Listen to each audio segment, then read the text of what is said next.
نکلے لیکن اپنے اندر اتر کے نہ دیکھا۔ تو سراغ زندگی ملتا ہی تب ہے جب اس کی چوکھٹ پہ جھکنا بندہ سیکھ جاتا۔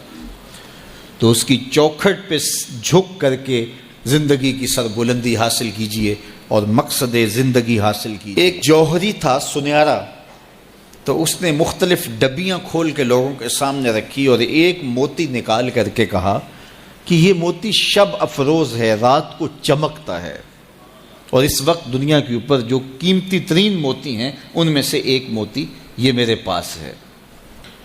خیر اس نے اپنا سامان سمیٹا تو اس مجلس میں ایک چور بھی بیٹھا ہوا تھا، اس کے دل میں لالچ آ گئی، تو اس نے اس جوہری سے کہا کہ جناب کہاں کے ارادے ہیں؟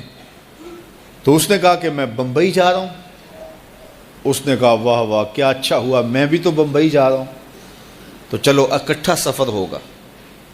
وہ جوہری سمجھ گیا اس کی نیت کے کھوٹ کو کہ یہ میرا ہم سفر تو نہیں ہے، اس کا دل آ گیا ہے اس موتی پہ اور مجھ سے ہر صورت یہ موتی چرانا چاہتا ہے۔ لیکن وہ بھی بڑا سمجھدار تھا، اس نے کہا آ جائیے کوئی بات نہیں۔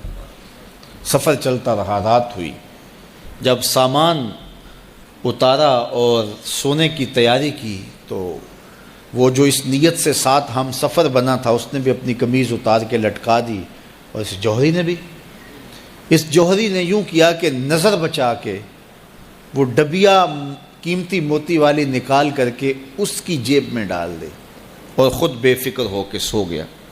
جب یہ خراٹے لینے لگا تو چور اٹھا، اس کا سامان ٹٹولا، اس کی جیبیں دیکھیں، سارا دیکھتا رہا۔ خیر دن چڑھ گیا، جوہری اٹھا، اس نے نظر بچا کر کے اس کی جیب میں ہاتھ ڈال کر کے وہ موتی اپنی جیب میں ڈال لیا۔ صبح جب ناشتے پہ بیٹھے تو اس چور نے باتوں ہی باتوں میں بات کی، وہ آپ کے موتی کی چمک شمک نظر نہیں آئی رات کو؟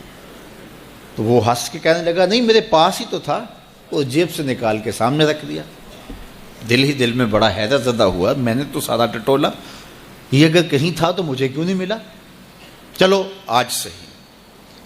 اگلا دن آیا تو پھر اس نے قمیض اتار کے رکھی اور اس نے نظر بچا کے اس کی قمیض میں وہ موتی ڈال دیا اور خود بے فکر ہو کے سو گیا۔ یہ ساری رات اس کے سامان میں، اس کے لباس میں تلاش کرتا رہا اور وہ مزے سے سویا رہا۔ صبح اٹھا اور نظر بچا کے اپنی جیب میں ڈال لیا۔ ناشتے پہ پھر بات کی کہ وہ آج بھی کوئی چمک شمک دکھائی نہیں دی۔ اس نے کہا میرے پاس ہی تھا، جیب میں ہاتھ ڈالا اور سامنے رکھ دیا۔ بڑا حیرت زدہ ہوا، دل ہی دل میں سوچا چلو کل صحیح۔ اس نے پھر ایسے کیا اور یہ ساری رات اس کا سامان ٹٹولتا رہا پوری تفصیل کے ساتھ۔ خیر جب صبح ہوئی تو اس نے پھر نظر بچا کے اپنی جیب میں وہ موتی رکھ لیا تھا۔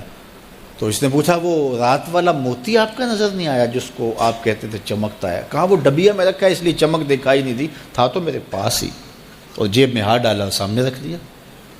یہ سر پکڑ کے بیٹھ گیا، میں روز اس کی جیب ٹٹولتا ہوں، سامان بھی دیکھتا ہوں، یہ رکھتا کہاں ہے؟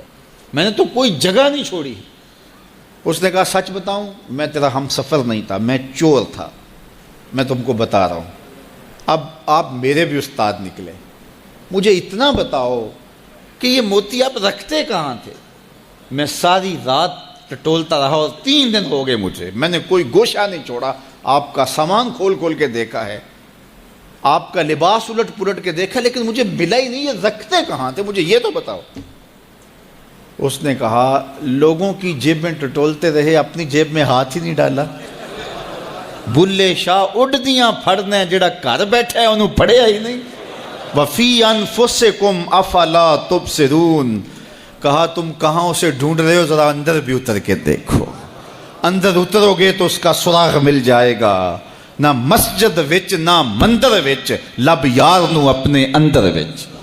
جب اپنے اندر اترو گے تو پھر سراغ زندگی نصیب ہو جائے گا، عرفان ذات ہوگا تو پھر عرفان الہی نصیب